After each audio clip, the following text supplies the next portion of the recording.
Is the result too close to call? I think you could say that, yes, definitely. If you look at the polls, one was published this morning that showed the yes vote, an endorsement of this new constitution.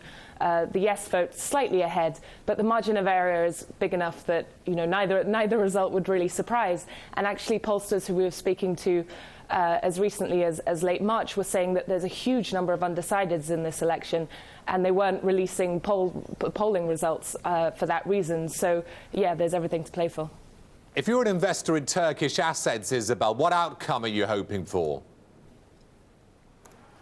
Well, government officials have been very busy in recent weeks answering that question. They say that the outcome that markets are hoping for is a yes vote. And that is true to a certain extent in that the yes vote is really a known quantity. I mean, Recep Tayyip Erdogan has been at the centre of Turkish politics in some way, well, certainly since he was elected prime minister in the early 2000s, but even before that when he was mayor of Istanbul. So granting him more powers which have already sort of been creeping into his hands in the last few years, that's something they know.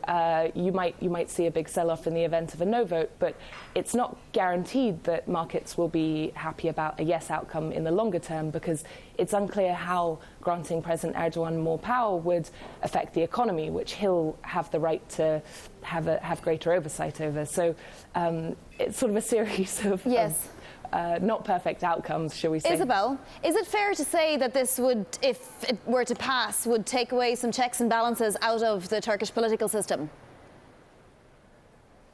Very, very much so. I mean, in one sense, it's a radical restructuring of the political machine. But a caveat that I wanted to add to that is, really, Turkey has been in a state of emergency since July, since this failed coup in July.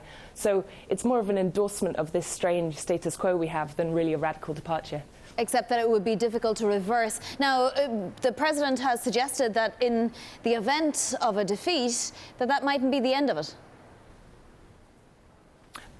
Well, yes, a presidential advisor we spoke to this morning gave voice to exactly that sentiment that a few people have been talking about, hinting at in the last few days. He told us that in the event of a no vote, there might actually be another referendum where Turks get to vote again on a slightly tweaked constitution that still points towards the same eventuality, which is more power for President Erdogan. He also told us that there might be early elections in the case of either a yes or a no vote. That's something which Parliament currently has the power to decide. So Sunday may not be the end to political uncertainty that everyone's hoping for. Now, Isobel, it's not every day we can put in one sentence the dude, Turkish stocks, and referendum.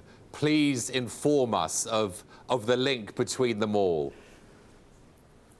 The notorious dude, I was worried you wouldn't ask me about this. The dude is this phenomenon. People think it's a trader or maybe a group of traders, possibly using high frequency or algorithmic strategies, who are placing massive bets on Turkish equities. Now, the dude was initially active at the beginning of last year, and earn this moniker in the markets here because traders would have to follow the bets of this investor.